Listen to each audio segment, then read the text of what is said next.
con la primera ponencia del día, Ciudad, Cultura y Políticas Públicas en Ciudades Medias. De Ciudades Medias, la presentadora es doña Juana Escudero Méndez, a quien voy a presentar. Juana Escudero Méndez fue nuestra primera opción para presentar políticas públicas en torno a la cultura y en torno al turismo en ciudades. La razón, obviamente, está clara una vez que uno lee su currículum y sus tareas actuales. Le voy a pasar a presentar muy resumidamente, porque lo cierto es que son muy largas. Ella actualmente es subdirectora de Educación, Cultura, Patrimonio y Ocio de la Federación Española de Municipios y Provincias. Por tanto, es un claro referente en qué se está haciendo en los municipios españoles, en las políticas culturales y en las políticas turísticas. Digamos que es la máxima representante de esa institución que agrupa a todos los municipios españoles, es decir, toda la política. Ella es de formación y es licenciada en Derecho por la Complutense de Madrid, por la Universidad Complutense. Está especializada en Derecho Comunitario Europeo. También tiene un máster en Propiedad Intelectual Industrial, así como especialista en estudios jurídicos y económicos de la Unión Europea. Señalar, al margen de sus responsabilidades actuales en la FEM, algunas anteriores que me parecen muy interesantes. Ha sido subdirectora de Cultura del Instituto Cervantes, el instituto que promociona la lengua y la cultura española en el exterior, responsable de su departamento de actividades culturales y biblioteca y coordinadora de toda la actividad cultural de los centros de Cervantes en el extranjero. Creo que son 70 y tantos, 77. Por lo tanto, es toda una vida ligada a la cultura, a la promoción cultural y a la gestión cultural. Es miembro de varias asociaciones sobre cultura, igualdad de género, patrimonio, arte, y autora de numerosos trabajos sobre este tema, sobre planificación de la cultura. Por lo tanto, la experta desde el punto de vista personal, de su formación y de su trabajo del día a día, ya a lo largo de bastantes años, que además está al frente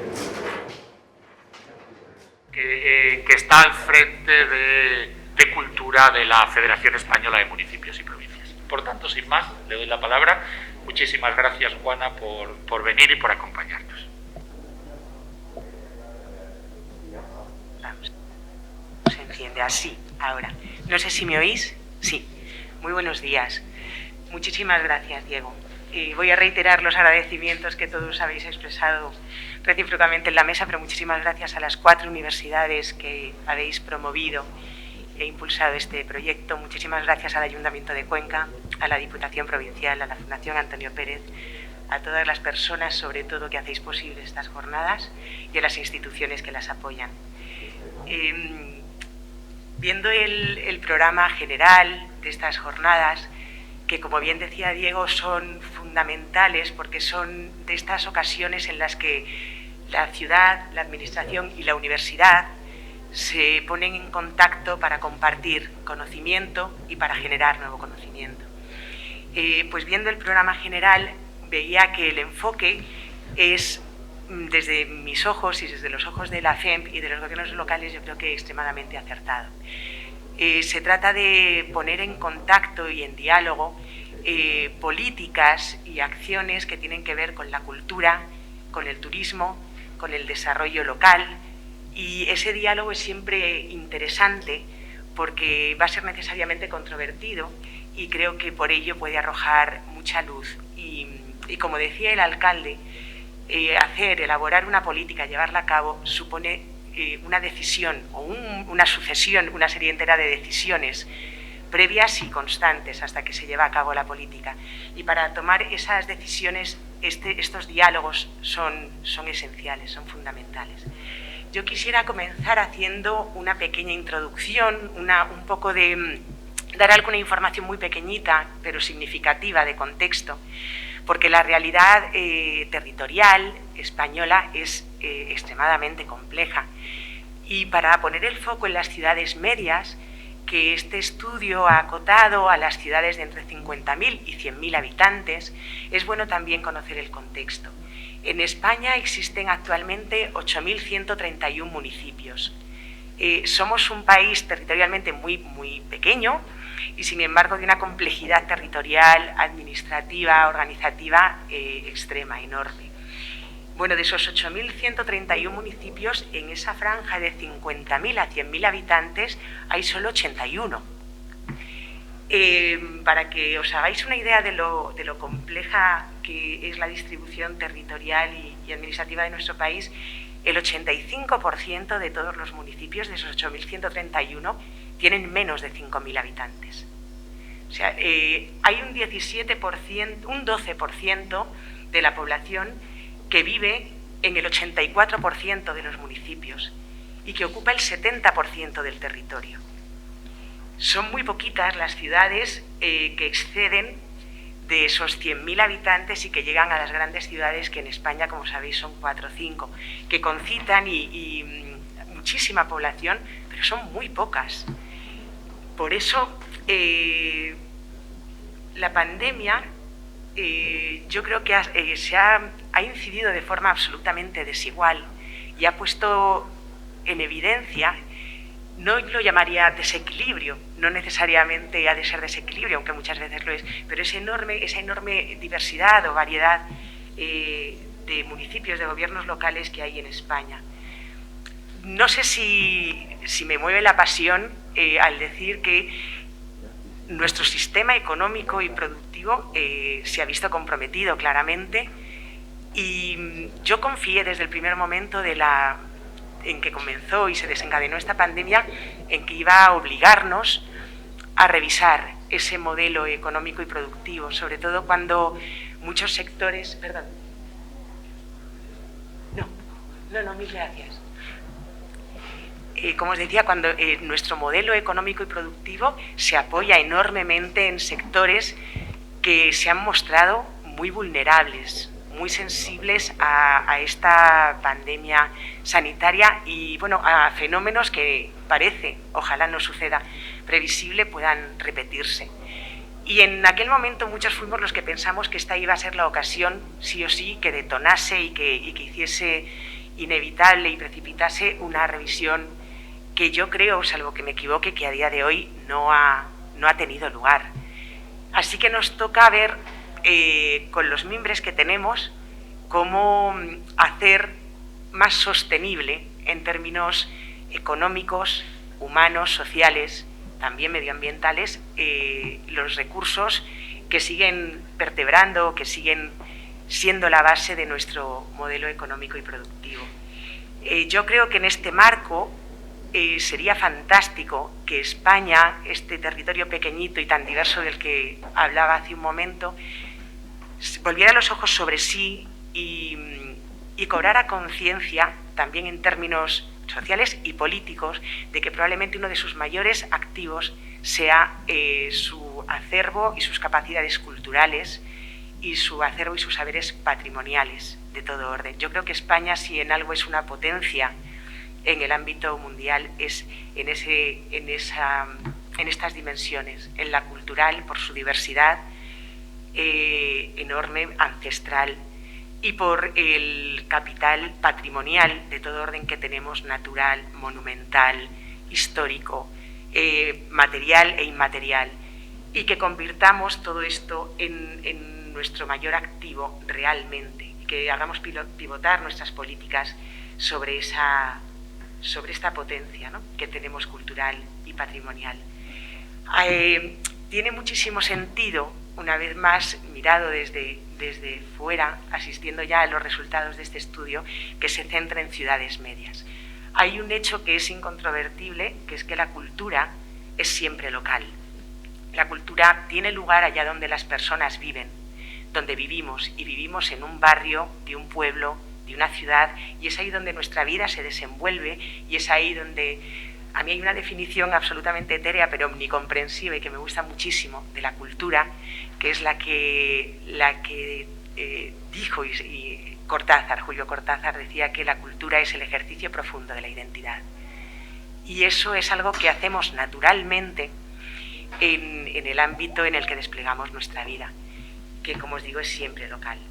Por eso se explica que en un estado complejo como el nuestro, donde hay hasta 3 o 4 administraciones que se superponen, estaban hace un momento aquí representadas prácticamente, nos faltaba el gobierno de la nación, pero tenemos por debajo el gobierno autonómico en cada territorio, en muchísimas ocasiones, porque como os he contado, España es eminentemente rural, están las diputaciones provinciales y el municipio, o la mancomunidad, o la entidad local menor, el gobierno local inmediato.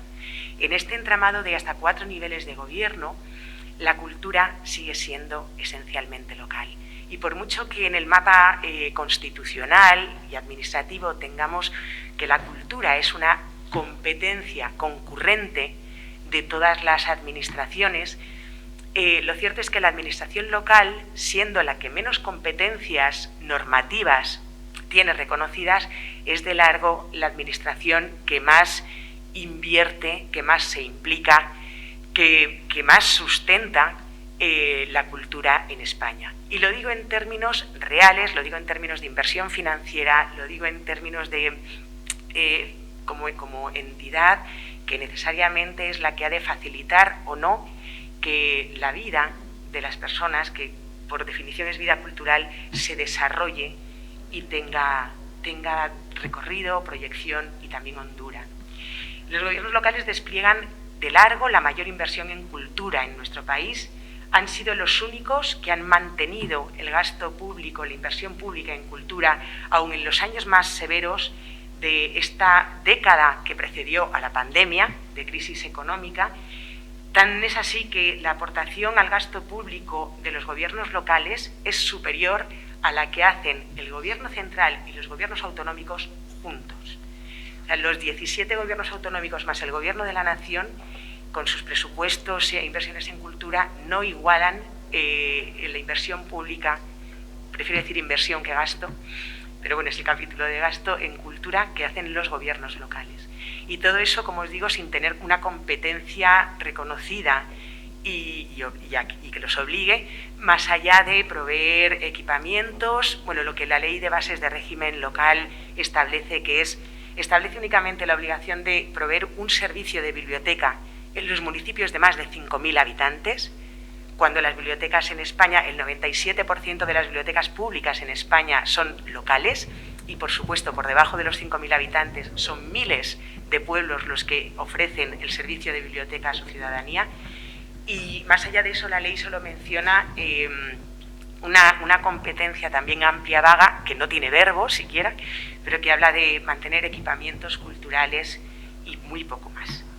Y creo que hace una alusión al ocio, no hay mucho más. Pues pese a esa ausencia práctica de obligaciones y de competencias, y por tanto también, esto ya es una tragedia, de recursos financieros, son los gobiernos locales los que sostienen la inversión pública en cultura en España. Yo creo que esto ya pone en evidencia la consciencia y la conciencia de los ayuntamientos, de los municipios, de las diputaciones, por sustentar algo que es una dimensión vital, ¿no?, de sus ciudadanos, de sus ciudadanas y de las comunidades, de sus territorios. En los últimos años, y ahora ya comienzo a centrarme en el título de la intervención que se me ha encomendado, las políticas públicas en materia de cultura han ido evolucionando. Naturalmente, la llegada de los ayuntamientos democráticos después de las elecciones de abril de 1979 fueron un cambio extraordinario en la forma en que en nuestros pueblos y ciudades en el territorio se ha entendido y se ha vivido la cultura. Después de más de 4 décadas de dictadura y de una forma, vamos a decir, centralista,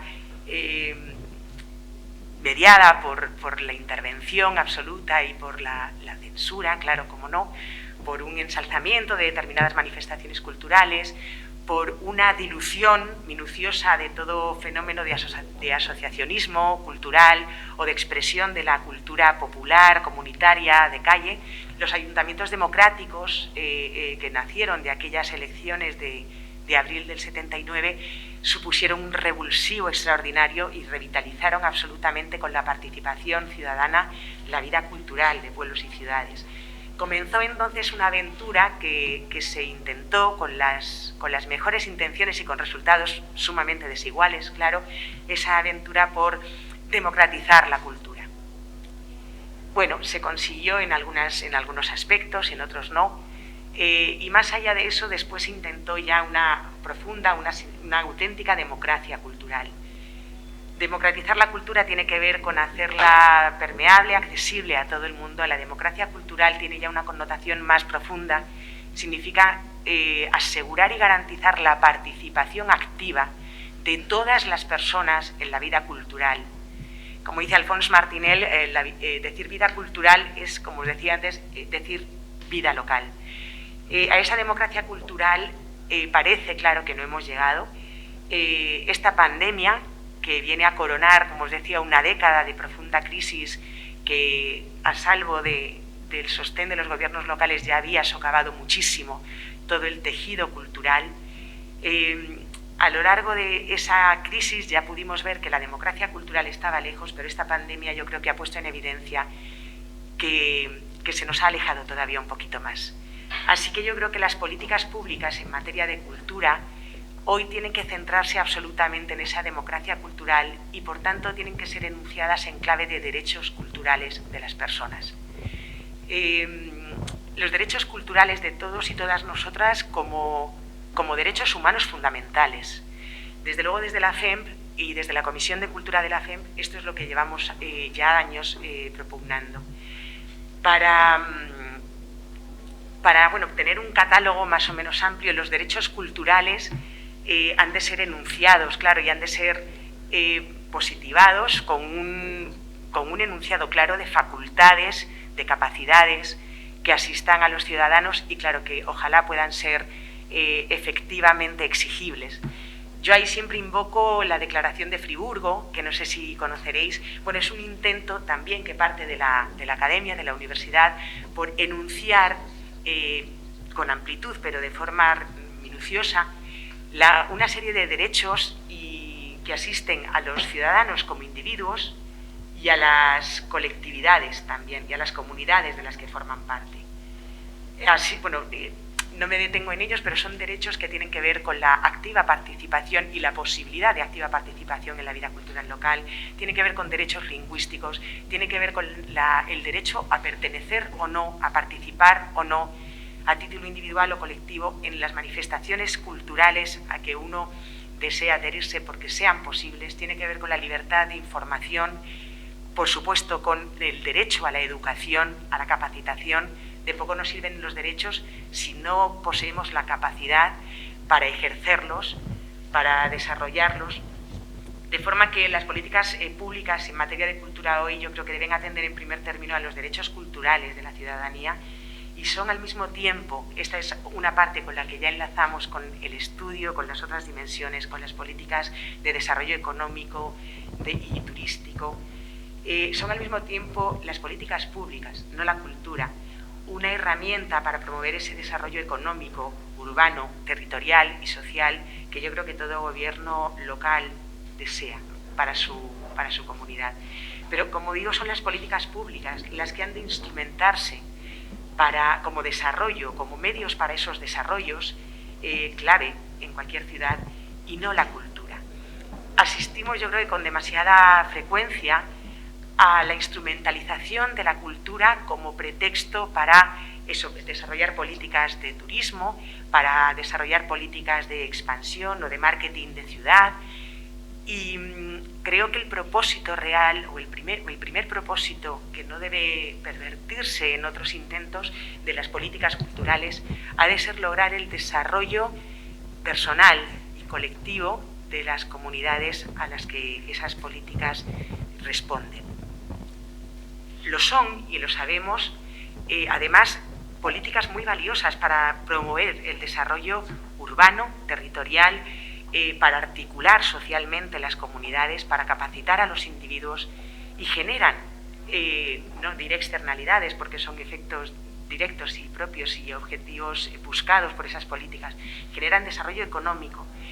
pero cuando se instrumentaliza la cultura yo creo que se pierde en enorme medida la capacidad transformadora que de verdad la política cultural tiene, y se pierde también la capacidad de esas otras políticas a las que la cultura intenta o se intenta que sirva, que te podrían tener fines mucho más ambiciosos. Sobre eso espero poder arrojar un poquito más de luz en unos minutos. El planteamiento de política pública en materia de cultura que se haga en cualquier ciudad, en cualquier comunidad, responde directamente al proyecto de ciudad que la comunidad se haya dado, que los responsables políticos de esa ciudad hayan asumido o hayan propuesto.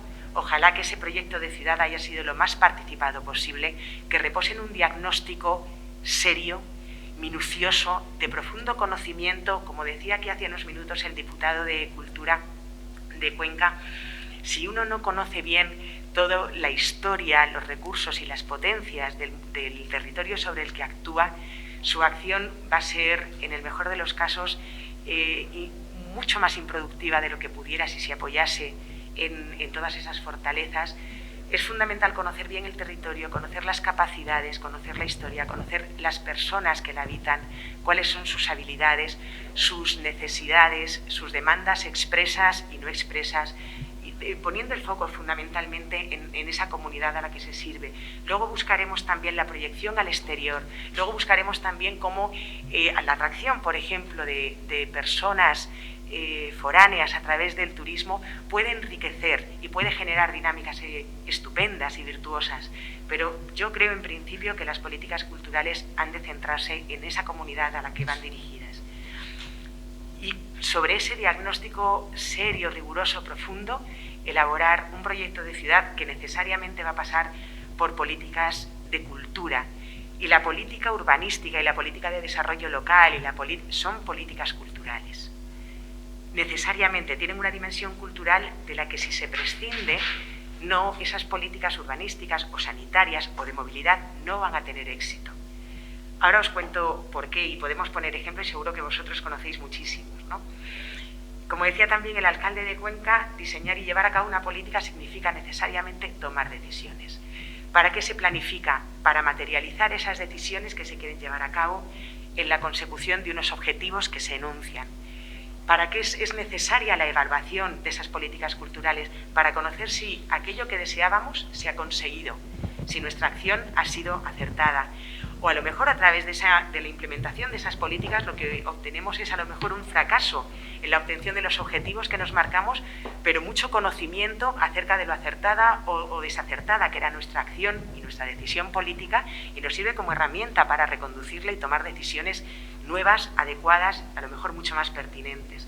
Por eso la evaluación, decía Eduard Miralles, en un proyecto del que ahora os hablaré muy sucintamente, que llevamos a cabo también desde la Federación Española de Municipios y Provincias, la elaboración de una guía para la evaluación de las políticas culturales locales. Eduard decía que evaluar es planificar al revés. Por eso propusimos una guía para evaluar, que lo que quiere es ser una guía para planificar, con muchas herramientas, planificar como deseemos, pero teniendo en cuenta muchas dimensiones, ¿no? Doy un salto y ahora retrocedo. En aquella guía que publicamos en 2009, atendíamos a algunas dimensiones que ya enlazan directamente con el objeto de estas jornadas. En aquel momento hablábamos de cómo planificar, de cómo plantear políticas culturales y, por tanto, cómo evaluarlas, entendiendo las políticas culturales locales como factor de desarrollo económico, social y territorial, atendiendo también a la necesaria transversalidad de la cultura en todas las políticas, en toda intervención pública. Yo hoy, más allá de la transversalidad, como os he dicho hace unos segundos, hablaría más de la centralidad, de la dimensión cultural de toda política pública. Entonces nos centrábamos también en el acceso real de todas las personas a la cultura, a la vida cultural, entendido el acceso no solo como mera asistencia o participación, sino como capacidad de la ciudadanía para participar en la propuesta de la cultura en su entorno, en su ciudad. Hablamos también entonces por eso de la cultura y la participación de los ciudadanos y las ciudadanas en su cultura local. Y finalmente nos centramos en aquel momento, hace ya 12 años, en el papel de la memoria, entendida no solo como patrimonio, de la memoria colectiva, de la memoria comunitaria y el papel también de la innovación junto con la memoria en la construcción de la identidad local. Claro, 12 años después han pasado muchas cosas, esa crisis de 10 años, la Unión Europea, UNESCO, otras instancias supranacionales han continuado avanzando, la comunidad internacional ha seguido también reelaborando conceptos, han empezado a aparecer vinculados necesariamente con la cultura otros aspectos y dimensiones, y ahora en 2020 y 2019 se ha llevado a cabo una actualización de aquella guía, además de la mano del equipo que lidera Pau Raussel, al que tendremos el lujo de escuchar esta tarde, y hemos incorporado, digo, como dimensiones que tienen que contemplar hoy las políticas culturales las políticas públicas en materia de cultura, como os decía, prioridad y que ha de ser evaluable, qué capacidad de respuesta tienen las políticas públicas en cultura en materia de satisfacción de los derechos culturales de la ciudadanía. Se han ampliado y ahondado la exploración de las relaciones entre la cultura y el sistema económico local, las capacidades de la cultura también para la articulación social, las relaciones ya probadas y demostradas entre cultura, salud y bienestar de las personas y las comunidades, la necesaria relación entre cultura y educación y, cómo no, en este contexto en el que estamos comprometidos, ¿no?, la comunidad internacional entera en la consecución de la Agenda 2030 para 2030, que está ya ahí, la capacidad que tiene la cultura y las políticas culturales para la transmisión de valores relacionados con la consecución de los ODS. Hay algo evidente, y es que aunque la cultura apenas tiene presencia en la Agenda 2030, va a ser muy difícil, como os decía, que se consiga el ambicioso plan a que la Agenda 2030 nos conmina si no va precedida del cambio cultural necesario para que logremos todos esos ODS. Así que, si bien la cultura no está presente en la agenda, es necesaria para conseguir y para transformar conductas, conciencias, comportamientos y lograr esa agenda que nos compromete a todos. Estas son las nuevas dimensiones que se incorporan a ese documento de referencia con que la FEMP intenta orientar, en el mejor de los sentidos, las políticas culturales locales. Y entre esos derechos fundamentales que tienen que atender las políticas públicas, y específicamente las que se dedican a la cultura, específicamente, podemos hablar también de un derecho a la ciudad, del que ya se lleva hablando tiempo, y que es a lo mejor otro punto de encuentro entre las políticas culturales, las políticas de desarrollo económico, las políticas turísticas. Todos somos conscientes de la aparente colisión, ¿no?, que de forma recurrente se presenta en muchos aspectos entre las políticas culturales y las políticas de desarrollo turístico, ¿no? Yo creo personalmente que esa colisión en la que muchas veces se pone de manifiesto cómo la explotación del patrimonio, la explotación de los recursos culturales de un territorio con fines de desarrollo económico, con fines de desarrollo turístico, en lugar de reforzar, de apuntalar ese patrimonio o ese tejido cultural local, lo que hace es deteriorarlo, ¿no?, gastarlo, depauperarlo o excluir incluso a la población en ocasiones de dinámicas culturales que naturalmente le serían propias por esas actividades o esos flujos turísticos a veces de aluvión. Sin embargo, yo creo que esas dificultades de convivencia tienen que ver por cómo llevamos a cabo las políticas en el territorio, pero que no es una confrontación ni un conflicto intrínseco. Perfectamente se pueden desarrollar políticas culturales y políticas de desarrollo turístico que se potencien unas a otras. Y yo creo que las ciudades medias son un escenario privilegiado para llevar esto a cabo, para ensayarlo y con muchísimas probabilidades de éxito. En ese panorama que os contaba de ciudades y de pueblos muy chiquititos en nuestro territorio, las ciudades medias tienen una posición privilegiada por disponer de una situación financiera suficiente. Un municipio chiquinín tiene muy poquitos recursos económicos que pueda recabar de otras administraciones y que pueda, con perdón, sustraer, ¿no? o recoger de sus ciudadanos. Una ciudad media ya tiene una capacidad financiera, tiene un músculo y un pulmón suficientes para llevar a cabo políticas públicas de una cierta entidad. Y a la vez tiene la medida perfecta, esa escala humana en la que su intervención es eficaz, siendo mesurada, siendo no requiere un despliegue extraordinario, tiene una proximidad muy inmediata con su ciudadanía, con su territorio. Yo creo que estas ciudades medias en las que os habéis centrado en el estudio pueden ser perfectamente una escala virtuosa desde la que proyectar hacia escalas mayores y hacia escalas más pequeñas los resultados de los experimentos, de los ensayos, de las políticas que se intenten. Como decía, esa colisión sucede entre las políticas de desarrollo económico o turístico y el desarrollo cultural real de las ciudades. Esos conflictos yo creo que suceden en los modos en que llevamos a cabo las políticas. Cuando los saberes y los recursos culturales se utilizan sin más, sin otra ambición más honda, ¿no? Y que podría potenciar los resultados de ambas.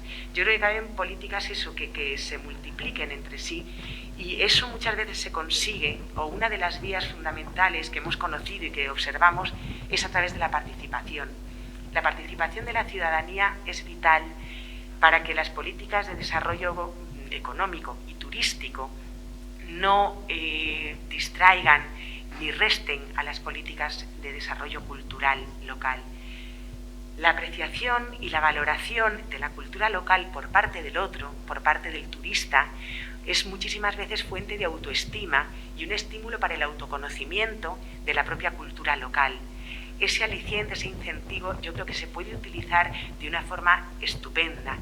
Si involucramos a la ciudadanía en ese propósito de dar a conocer la propia ciudad hacia afuera, a quienes nos visitan, pero también a quienes, cuando queremos poner nuestra comunidad en el mapa, cuando queremos tener un lugar bajo el sol, si la propia ciudadanía no participa y no se siente cómplice e involucrada de ese proyecto y no entiende y vive que el ponernos en esa otra escala en ningún momento resta nuestra calidad de vida, nuestras posibilidades de desarrollo comunitario, de esa forma podremos tener políticas culturales que tengan vida propia, que se desarrollen y que se comprometan también con la proyección de nuestras ciudades hacia afuera, hacia ese otro desarrollo que proviene del turismo y que es deseable. Yo recuerdo hace años, cuando comencé a trabajar en la FEMP, era el momento en el que el aluvión de turismo en la ciudad de Barcelona y en algunas otras despertó movimientos ciudadanos en contra de esas riadas turísticas. Una mala gestión, que yo os voy a contar, pongo ejemplos por supuesto exteriores y de ciudades más grandes, Venecia, ¿no? Cuando no somos capaces de administrar y de vivir esto bien desde el gobierno local, suceden fenómenos de gentrificación, de expulsión de la propia ciudadanía, de los núcleos urbanos o de los cascos históricos. Suceden procesos de encarecimiento, de expulsión no solo de los lugares de residencia, sino de las dinámicas locales, fenómenos que ya conocemos, esa parquetematización de algunas ciudades y demás. Esos son fenómenos a los que ya no tenemos que sucumbir, yo creo que ya hemos aprendido de la experiencia. En los estudios y documentos que el equipo que ha liderado este proyecto de investigación, en los documentos que me ha facilitado Diego, mil gracias, yo he podido leer reflexiones interesantísimas sobre eso que se ha dado en llamar la festivalización, ¿no?, de la cultura de las ciudades. Muchas veces hemos querido promover, en España existen más de 1000 festivales solo de música. Hemos querido promover ofertas, eventos culturales que concitasen una gran visita, una asistencia masiva de personas a nuestra ciudad, que no sé si siempre resisten a una evaluación más o menos minuciosa en términos no solo cuantitativos y económicos, sino también cualitativos, y a lo mejor ese no sea siempre el modelo que debamos perseguir o que debamos imitar, ¿no? Hay muchas formas de ponernos, de tener ese lugar bajo el sol, que no comprometan la sostenibilidad de nuestros recursos y que vayan más allá de unos días en que nuestra ciudad se transforma en otra, en la que aparecen hasta elementos de arquitectura efímera para acoger ese aluvión. Hay muchas otras formas, ¿no?, que se pueden ensayar y que, como os digo, en las ciudades medias tienen un escenario incomparable para ser ensayadas. Vuelvo también a los términos económicos, más allá de esos resultados de 2 semanas o 10 días o una semana de festival, sea de música, son los que más proliferan, de todos los géneros, o también de cine o de otras manifestaciones culturales a las que nos acogemos para hacer y organizar festivales, volviendo a esos resultados económicos que siempre buscamos y pedimos. Sabemos que las industrias culturales locales y la concentración de actividades culturales y creativas en un territorio modifican la lógica y el funcionamiento de las dinámicas económicas de ese territorio, y lo hacen de una forma mucho más profunda y compleja de lo que creíamos hasta ahora. De forma que apostar por nuestro tejido cultural local, por las actividades profesionales, industriales, pero también por las amateurs, por las aficionadas, es una apuesta que puede reforzar ese tejido cultural, por extensión el tejido económico de nuestro territorio, como demuestran los estudios que también ha llevado a cabo la Universidad de Valencia y que están reflejados en esta actualización de la guía. Cuando en un territorio hay un tejido cultural significativo, una concentración de actividades culturales y creativas, aun económicas, de un cierto significado, se potencia el crecimiento económico de las demás actividades económicas del territorio y su productividad. Y eso tiene que ver con la generación de innovación que por naturaleza las actividades culturales y creativas llevan a cabo en sus propios sectores y con inmanencia en los demás. Así que a veces el apuntalar y reforzar nuestro tejido económico, cultural y creativo local tiene también consecuencias en todo el tejido económico del resto de las actividades en nuestro territorio. Esa puede ser también una vía de generar un sustrato cultural que pueda atraer actividad económica y turística que resulte, que se vea atraída por nuestra ciudad sin comprometer a ese tejido cultural. Por eso decía, propongo la centralidad más que la transversalidad de las políticas culturales en todas las políticas públicas. Por lo que os decía, hace poco hablábamos con los concejales del Ayuntamiento de Bilbao, de nuevo grande pero no tan grande. Ellos emprendieron hace ya casi una década una transformación del modelo de movilidad en la ciudad. Se apostó por transformar las formas en que las personas, habitantes y población flotante de la ciudad de Bilbao se moviera en la ciudad. Hubo muchos intentos y varios fallaban y no lograban encontrar por qué la gente no se adhería, ¿no?, al uso del tranvía, al uso de la bicicleta, al uso de un montón de transportes que se proponían como alternativos a los tradicionales, hasta que entendieron que sin atender la dimensión cultural de ese cambio que se proponía en la movilidad no iban a lograr los resultados que buscaban. En las políticas sanitarias o de atención primaria, en los servicios sociales, en las políticas de desarrollo urbanístico, etcétera, etcétera, etcétera, como os contaba antes, si no tenemos presente la dimensión cultural de esas intervenciones públicas, esas otras políticas que intentamos, es difícil que fraguen, o es muy difícil que lo hagan con toda la intensidad, con toda la eficacia, con toda la profundidad con la que lo podrían hacer, ¿no? Por eso la conclusión, después de años de observación y de experimentación, es que ninguna política pública desplegará todo su potencial transformador ni obtendrá, sobre todo, la legitimidad social necesaria si ignora esa honda e inherente dimensión cultural que toda intervención pública comporta e implica. Esto se opone directamente, como os decía, con la instrumentalización de la cultura, porque eso deja aquella política que instrumentaliza la cultura y la cultura local en sí mismas, quedan ambas, yo creo que, devaluadas, muy por debajo de los resultados y del potencial que ambas tendrían. Así que las ciudades medias, en este escenario post-COVID, yo creo que además de las muchas propuestas que los estudios y documentos del equipo investigador están contenidas, yo creo que una conclusión directa e inmediata es la necesidad, como decía, de reforzar el tejido cultural local, de reforzar esas industrias, esas actividades comerciales, culturales y creativas que están asentadas en nuestro territorio y que han demostrado su fragilidad. Cultura y turismo, en efecto, han sido dos sectores directamente y brutalmente afectados por esta pandemia, como lo son casi siempre por las crisis económicas, perdón, y este es el momento de reforzarlas. Se pone ahora en el ámbito estatal de manifiesto la urgencia de abordar ese complejo entramado de reformas legislativas que es el estatuto del artista, de los artistas, de los creadores, pero más allá de eso, en el ámbito local yo creo que hay un gran margen de actuación para que el tejido productivo, cultural, e insisto también el tejido no solo profesional, sino aficionado, la cultura comunitaria, la cultura de base, la cultura que sucede en los barrios, se vea reforzada, encuentre su espacio, encuentre apoyo de las autoridades locales, porque hemos visto que allá donde sucedía, en los estudios vuestros distinguís muy bien, porque es un factor determinante, cuánta resiliencia o cuánta más capacidad de resistencia y de supervivencia y transformación tienen las ciudades medias o pequeñas si forman parte de un área metropolitana o periurbana, si están cerca o no de una ciudad más grande a la que sirvan y que las sirva, ¿no?, de algún modo, o cuando esa ciudad se encuentra más alejada de otras dinámicas culturales, urbanas, económicas, que es la inmensa mayoría de los pueblos pequeños y de algunas ciudades medianas en España.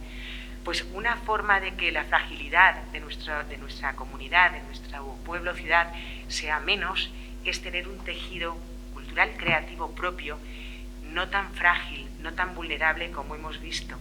La fragilidad de los sistemas, ecosistemas culturales y creativos es una quiebra que nos debilita.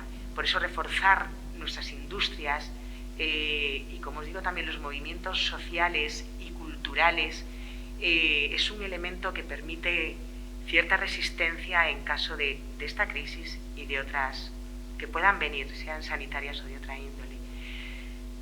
Y la necesidad también, como antes se nombraba aquí, un plan de sostenibilidad turística. La necesidad también, y con esta última propuesta, si os parece, ya abro al diálogo y a la discusión, al debate, la necesidad también de plantearnos esos proyectos de pueblo, de ciudad, de las ciudades medianas especialmente, de plantear las políticas culturales, locales, patrimoniales, turísticas, como políticas mucho más amplias y más ambiciosas, más amplias, sobre todo, que la mera explotación del patrimonio cultural, histórico, monumental, natural, paisajístico, inmaterial, de tradiciones, de oficios, etcétera, explotarlos más allá del mero fin de la atracción turística, porque caben políticas más sostenibles, con más implicación de ámbito público y privado en el territorio, sostenibles en el tiempo en términos humanos y sociales, medioambientales y económicos, buscando fórmulas más sofisticadas y también más pequeñas a escala, pero más profundas en capacidad de transformación, que tengan en cuenta también la sostenibilidad medioambiental, cómo no, y nuestra obligación de conservación, preservación y socialización del patrimonio, que siempre decimos que hemos de legar a las futuras generaciones, pero que, como dice siempre Alfonso Martinel, no, lo tenemos prestado de ellas. Entonces yo creo que en ese enorme, largo espacio que tenemos de ensayo de nuevas políticas hechas más en el entramado local, con capacidad de proyección hacia afuera, y no tanto políticas formuladas mirando hacia afuera, sin atención al tejido local, creo que ahí puede estar la clave de conciliar y potenciar políticas culturales, de desarrollo urbano y económico y turísticas. Bueno, y hasta aquí mi propuesta. Quedo a vuestra disposición.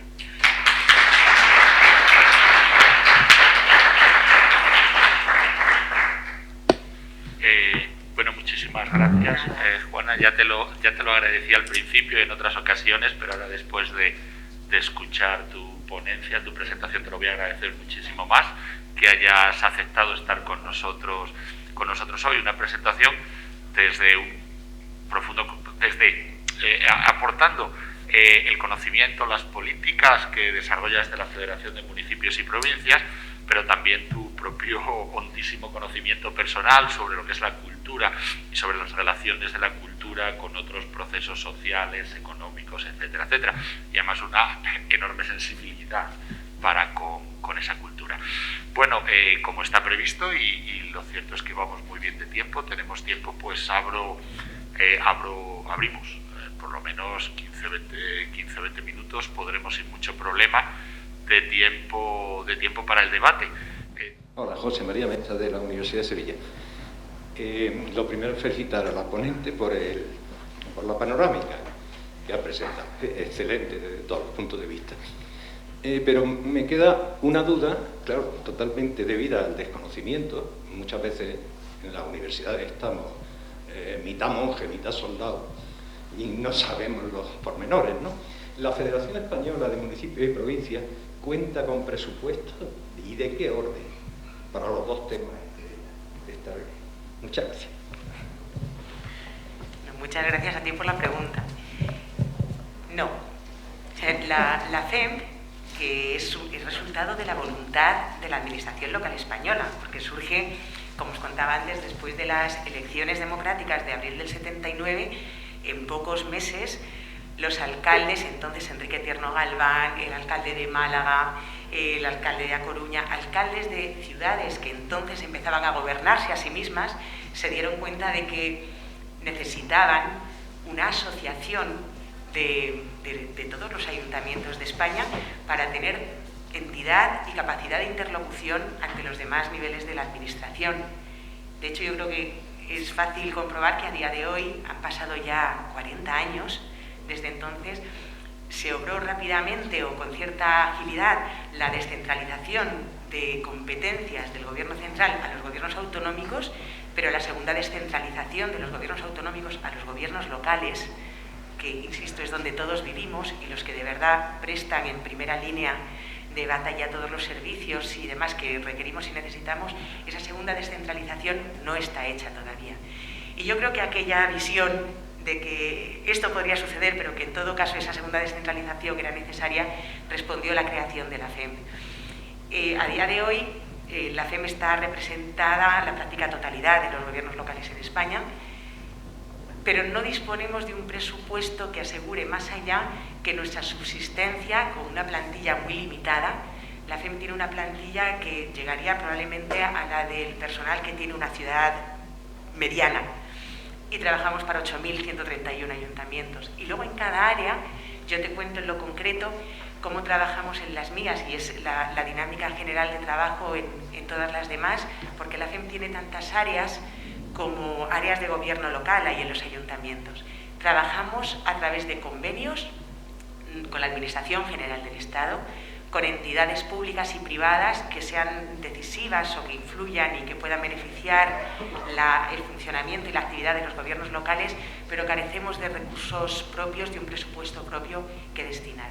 En nuestro caso, en el ámbito de la cultura y del turismo, que llevan mis compañeras Violeta Matas y Marta Morán, trabajamos a través de convenios con la Administración General del Estado, yo a través de convenios con el Ministerio de Cultura y Deporte y de otras entidades que van facilitando. Nuestro afán es funcionar, proveer recursos formativos, de relación, documentos de referencia, generar redes.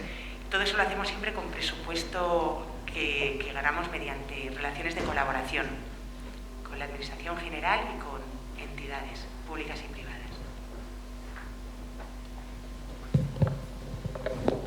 Hola, buenos días. Muchísimas gracias también. Quería agradecer tu exposición sobre una serie de temas en los cuales yo soy con Antonia Sáez Cala, de la Universidad Autónoma de Madrid y uno de los miembros del equipo de investigación autónoma. Hablabas, y quizás no he podido entender muy bien y me gustaría, de que propones una centralidad, la centralidad en las políticas frente a la transversalidad, utilizando la cultura como un elemento del mercado, que es la dinámica del resto a tener en consideración. Yo me planteo que, vale, estamos un poquito de acuerdo, habría cosas que sí, incluso dentro de los modelos que yo venía siempre trabajando, que es el modelo de desarrollo local, pero desde el punto de vista de la instrumentalización yo encuentro un asunto un poco a trabajar algo más. Quizás a lo mejor Pablo esta tarde nos puede decir algunas cosas, lleva más tiempo que lo que nosotros en sí, o por lo menos yo misma, y la situación es la siguiente. Cuando hablamos de instrumentalización y sobre todo el reforzar el tejido productivo, hay que tener en cuenta que si analizamos la actividad cultural, es decir, desde el punto de vista productivo, sector o industrias, desde el punto de vista además adicional territorial, produce una serie de desequilibrios. Es decir, encontramos que hay territorios que tienen cierta dotación, que tienen cierta actividad cultural, frente a otros que tienen este tipo de carencias. Y yo creo que básicamente está funcionando porque, a grosso modo, dentro de la actividad cultural como actividad productiva, encontramos que hay como dos grandes líneas o dos grandes grupos de sectores. Uno, lo que podríamos decir que son sectores que producen bienes y servicios culturales, y que efectivamente esos, en el estudio que se ha realizado tanto por parte del equipo de Zaragoza como por parte nuestra, están ubicados en determinadas zonas del territorio, en este caso español, pero también hay estudios ya hechos a nivel europeo y lo demuestran también. Tienen configuraciones de clúster, pero están ahí presentes este tipo de actividades productivas, es decir, empresas que producen bienes y servicios. Y estamos hablando del cine, de los audiovisuales, etcétera, todo este tipo que tiene mayor componente tecnológico. Por otro lado, tenemos algo que intenta paliar desde el punto de vista público, en lo que tú has contado, con ese devenir de la democratización, en la mayor inversión, en vez de gasto, yo también prefiero llamarte inversión en cultura por parte de las entidades locales, cuando uno ve la estructura, ¿no? Administración central, administración autonómica y local, los locales que no reciben tantos recursos, sin embargo son los que más invierten, encontramos que en estas zonas que están más alejadas de estas áreas metropolitanas, están centradas en lo que podríamos llamar, y de hecho está un poco en el estudio de nuestro grupo de Zaragoza, como consumidores, es decir, la parte de consumo de esos bienes y servicios. Y que, tienen también una formación tipo clúster, pero que también obedece mucho al intentar dar una cierta oferta, en este caso siempre desde el punto de vista público, a esos 8.000 y pico municipios, a un porcentaje grande, en el que determinados aspectos de ese consumo cultural pues tienen que estar presentes, un teatro, un cine, algún tipo de actividades de congreso, en algunos casos incluso podemos llegar a cosas de música, etcétera, pero que no está, por así decirlo, esa parte de la actividad. Bien, cuando nos lo planteamos desde el punto de vista de las políticas, y lo digo porque uno de los trabajos que ha hecho la autónoma es hacer el análisis económico-financiero de las empresas en determinado tipo de sectores, y se demuestra también esa diferencia de que no funciona igual y ni siquiera funcionan igual cuando estamos con un mismo sector, como puede ser, por ejemplo, desde el patrimonial. En el patrimonial hay menos diferencias porque tenemos la inversión pública, ¿no? Y entonces, pues intenta un poco consolidar, pero en el resto, donde tiene una parte más privada, por así decirlo, del sector privado, vemos que incluso funcionan distintas. Su análisis económico-financiero es distinto dentro de ese mismo sector, en las localizaciones fuera y intra o extra del área metropolitana. Y por tanto, después de todo esto quería preguntarte, ¿cómo hacemos desde el punto de vista de las políticas? Porque las políticas es un diseño de estrategias, pero luego se concretan una serie de proyectos en los cuales hay que poner en práctica un instrumento, ¿va? O sea, fomentar, crear, etcétera. ¿Cómo podemos? O sea, yo pienso que tiene que ser diversificado, y quizás algunos autores en los que también he trabajado pues llegan a esta línea de que no es lo mismo cómo podemos tratar el consumo, o sea, subsectores o ramas de actividad que están vinculadas a ese consumo cultural de las que realmente están produciendo, ¿no? No creo que podamos hacer la posibilidad de intervenir a través de instrumentos en mejorar esos desequilibrios que pueden existir a nivel territorial. ¿Por qué? Pues porque para determinados sectores productivos necesitamos realmente tener ciertos requerimientos para que puedan producir en esas zonas que en estos momentos son ausentes, ¿no? Entonces, yo creo que el tipo de instrumento, me gustaría saber si habéis trabajado algo desde la Federación en cómo puede ser esto, es decir, cómo podemos poner en marcha una política cultural que, por otro lado, desde vuestra perspectiva, debe ser la centralidad del resto de las políticas, en este caso de desarrollo local, a nivel municipal, a nivel comarcal o a nivel regional, y al mismo tiempo tener estos dos elementos distintos, ¿no? Es decir, que desde mi punto de vista exigen dos tipos de instrumentación y exigen también dos tipos de diseños de estrategias para efectivamente llegar a ese reforzamiento de ese tejido productivo. O sea, yo parto que efectivamente debemos reformar el tejido productivo, pero ¿cómo hacemos en esa diversificación? Está bien, porque yo creo que formulas como pregunta algo en lo que yo estoy totalmente de acuerdo. Requieren, por supuesto, intervenciones distintas. ¿Cuáles? Yo no me atrevo a decir, porque eso depende del entorno. Me dices que en aquellas ciudades, si te he entendido bien, en aquellas ciudades donde el tejido productivo se centra, o en el ámbito que nos importa, en la generación de productos y servicios, y aquellas otras en las que este tejido no existe y únicamente en el ámbito de la cultura son consumidores. ¿Cómo alterar esto, si te entiendo bien? ¿No? Yo pienso que se van a mantener esos desequilibrios. Claro. Es decir, vamos a tener una cierta especialización. Por tanto, bueno, yo que parto de que 8.000 municipios son demasiados y hay que tener la oportunidad en este país. Y de una diversidad Sobre todo para determinadas formas de planificar y gestionar. No sé cómo hacerlo. Alemania ya en el 74 tuvo ya un proceso de hacer municipios más grandes para que fueran más, la parte de la gestión más eficaz, ¿no? Con procesos de digitalización eficiente, ¿no? Que se va a hacer. Y bueno, quisiera por una serie de consorcios, problemas, pero lo que sí sé es que tenemos muchos municipios. Y hay que buscar unidades que permitan un poco la parte de actuación y gestión. Y la idea es, bueno, la política habrá que hacerla diferente, diversa, y utilizar diversos instrumentos, ¿no? Porque no creo que... Y entonces... no quería tampoco... No,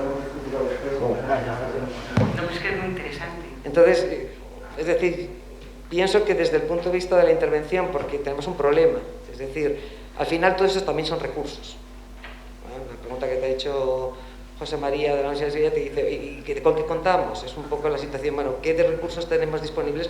Porque ideas hay 20.000, pero hay que poner eso en marcha. Y tenemos que tener recursos humanos y tenemos que tener recursos financieros, ¿no?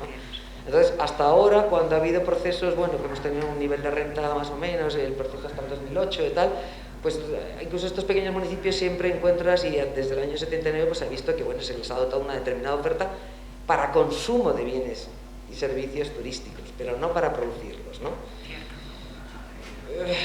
El cambio tecnológico, no sé si podemos hablar algo más, puede a lo mejor hacer que en determinadas zonas donde ahora hay desequilibrio solamente de este tipo de tejido productivo y de consumo, pues pueda empezar a aparecer algo también de producción. Y entonces podemos reforzar o fortificar un poco ese tejido productivo, que permita también, sobre todo en zonas con bajos niveles o densidades de población, bueno, pues un movimiento. Hemos descubierto parte del teletrabajo, pero a lo mejor hay ciertos tipos de actividades que podemos cambiarlas.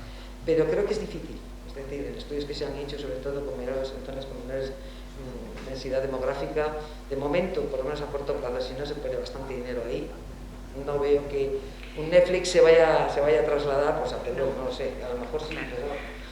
A lo mejor sí. Y lo que conlleva Netflix, o sea, es decir, claro, lo que estamos hablando no claro. es Netflix, sino los efectos estos de derrame, o sea, es decir, lo que llama un poco los eslabonamientos hacia atrás, que son a veces necesarios. Lo que pasa es que no todas las ciudades podemos aspirar a coger un clúster tal de Netflix, Amazon o grandes empresas o editoriales o audiovisuales.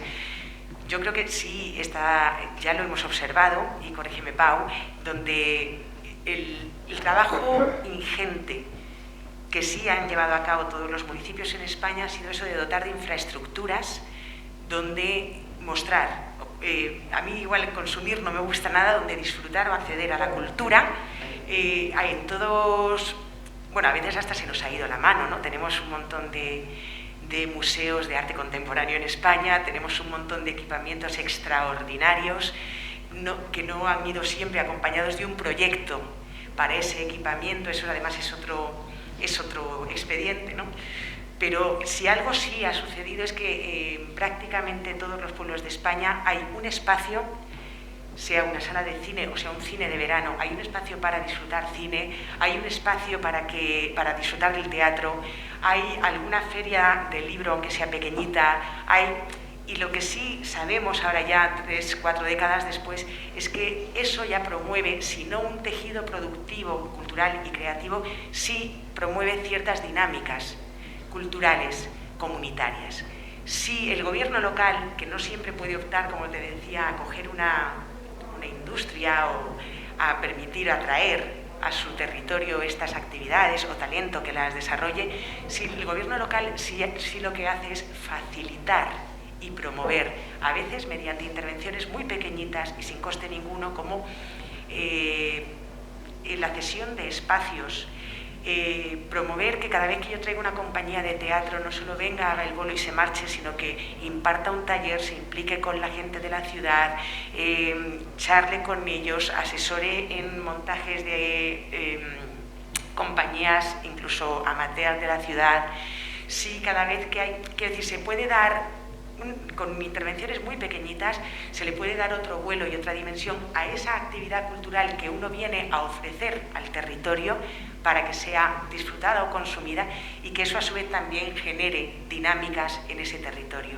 A veces eso basta con alimentar y dar espacios y provocar, alimentar, ¿no? Decía Jordi Font hace poco que en la cultura local los responsables públicos tienen que ser sobre todo parteras, que ayuden a que las cosas que quieren nacer nazcan y broten.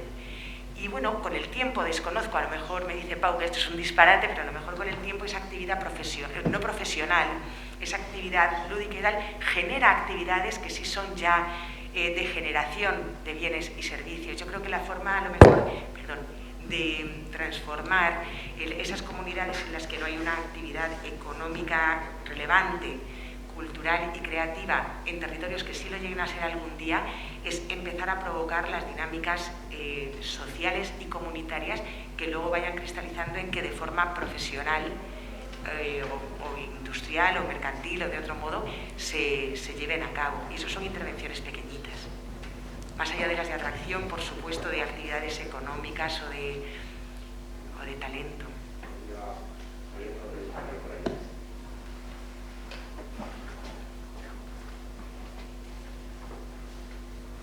Buenos días a todos. Mi nombre es Faustino, soy...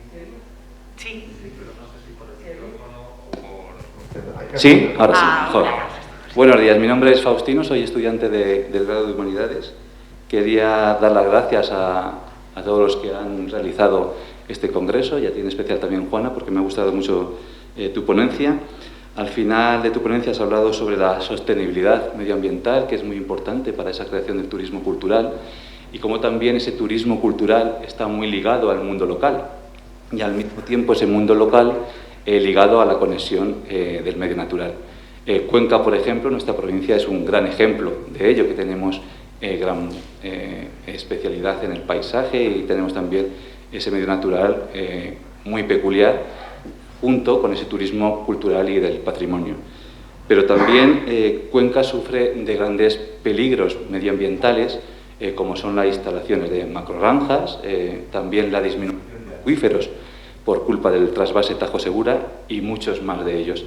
No sé si desde la FEN hay alguna política para disminuir esos peligros que también yo creo que conexionan y disminuyen el turismo cultural. Sí, totalmente de acuerdo. Además, justo Cuenca, que es una ciudad a la que yo le tengo enorme cariño por razones personales, creo que sí. Es un exponente perfecto de ciudad media, con un patrimonio inconmensurable, porque tenéis de todo orden.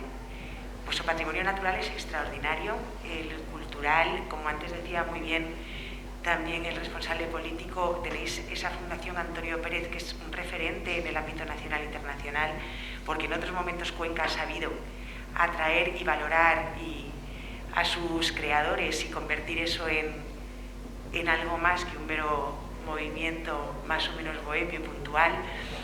Y claro que sí, por eso me agradaba mucho cuando antes se hablaba aquí del plan de sostenibilidad turística. Desde nuestro área de patrimonio se hace enorme énfasis, se proponen constantemente, tenemos documentos de referencia para elaborar el propio plan de sostenibilidad turística de cada ciudad, que tenga ese potencial y esa vocación. Y yo, desde el ámbito de la cultura, subrayo siempre, insisto, en que la sostenibilidad de todo lo que hagamos en cualquier intervención pública ha de ser necesariamente medioambiental, pero también social y económica. Y tenemos un montón de documentos elaborados por la FEM y bueno, por también la Comisión de Cultura de Ciudades y Gobiernos Locales Unidos, que es la organización mundial de gobiernos locales, de cómo aterrizar en el territorio, en cada uno de nuestros territorios, todas las exigencias de sostenibilidad en estas tres dimensiones que os digo, en la social, en la económica y en la medioambiental, en nuestras políticas locales. Y especialmente en las políticas de desarrollo económico y turístico hemos de ser especialmente cuidadosos. Igual en las de desarrollo urbano y viceversa, ¿no? ¿Cuántas veces vemos también políticas de desarrollo cultural que realmente no son tales? Son operaciones de desarrollo económico o turístico. Pienso siempre en el Guggenheim, ¿no? Que siempre decía Miralles, esto no ha sido una intervención cultural, esto ha sido una intervención de desarrollo económico y turístico. Lo hagamos bajo el pretexto que lo hagamos, hoy ya sí que estamos absolutamente compelidos y obligados a hacerlo bajo criterios de sostenibilidad que ojalá hubiéramos tenido presentes siempre, porque la primera sostenibilidad que está sujeta a cualquier proyecto turístico o cultural es la propia sostenibilidad del proyecto. Quiero decir, en el tiempo. Es muy triste y doloroso ver un montón de proyectos arquitectónicos o económicos o territoriales que se han llevado a cabo con un pretexto más o menos cultural, en el que justo el proyecto cultural es el que no estaba previsto. Y eso ya compromete la viabilidad y, por tanto, la sostenibilidad misma del proyecto. España está llena de contenedores de cultura para los que no estaba previsto un contenido constante, continuado, que tuviera sentido por sí. Y tenemos un montón de equipamientos que no están utilizados ni mínimamente en la dimensión y con la capacidad que deberían. Y no solo, como decía antes la profesora, no solo como contenedores para mostrar, sino como auténticos laboratorios ciudadanos y lugares de creación y lugares donde sucedan cosas que, con la mirada puesta en el atractivo económico y turístico, un día lleguen a suponer un atractivo económico y turístico, pero porque realmente hayan sido un cambio y un desarrollo social y cultural.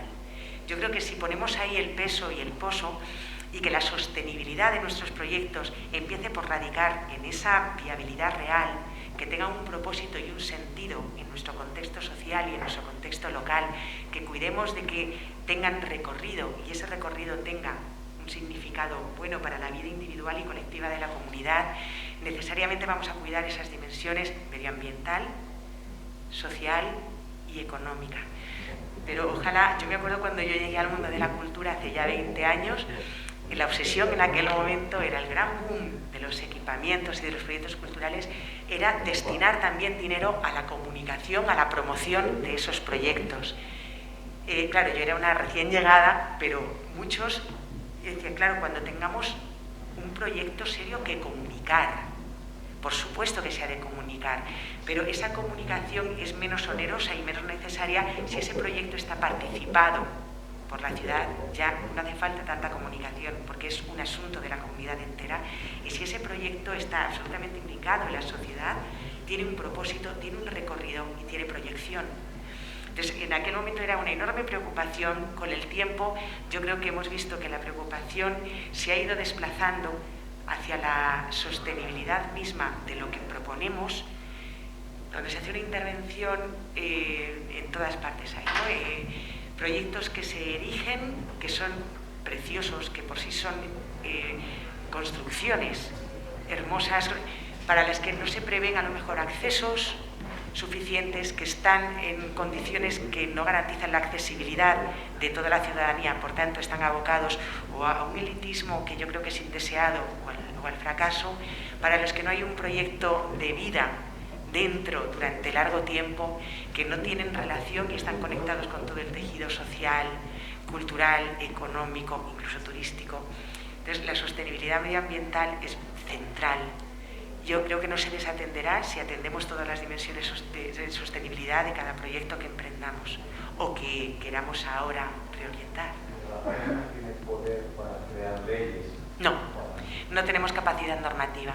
Tenemos, gracias a que somos eso, fruto de la creación de la propia administración local, tenemos un enorme ascendente, porque realmente nuestro trabajo se lleva a cabo en un plano técnico primero, pero sobre todo en el ámbito de comisiones de trabajo que están integradas por alcaldes y concejales de municipios de toda España, de todo tamaño, de toda ubicación territorial, de muy diversos perfiles, y es ahí donde se hacen todas las propuestas. Ahí sí que hacemos propuestas normativas, pero que no tienen fuerza normativa. Son propuestas normativas que trasladamos a los municipios y que sí te digo que acogen inmediatamente, porque están elaboradas por ellos mismos. Pero capacidad normativa legislativa no tenemos. Hay a veces que el ascendente, ese otro moral, tiene casi más capacidad vinculante que la mera coerción normativa. Y en eso, en la FEM, como tenemos mucha legitimidad, porque son los propios ayuntamientos los que se dan espacios de discusión y de elaboración de herramientas, esa sí la tenemos. Sí, una última pregunta, muy rápida, por favor, que ya está pedida, porque si no... Hola. Buenos días a todos. Bueno, pues hago la pregunta rapidísimamente. El tema de la planificación y sobre todo de la evaluación, me gustaría preguntarte, bueno, pues desde la FEM ya has comentado la guía que elaboráis para la evaluación de las políticas y luego la nueva actualización que habéis hecho, pero la pregunta es la siguiente. ¿Tenéis luego un feedback? Es decir, ¿esto es un libre albedrío para que los municipios, entidades locales, ayuntamientos las sigan? ¿Sabéis si se siguen? ¿Si realmente se hace esa autoevaluación o se hace desde fuera algún tipo de auditoría, llamémoslo así, de resultados?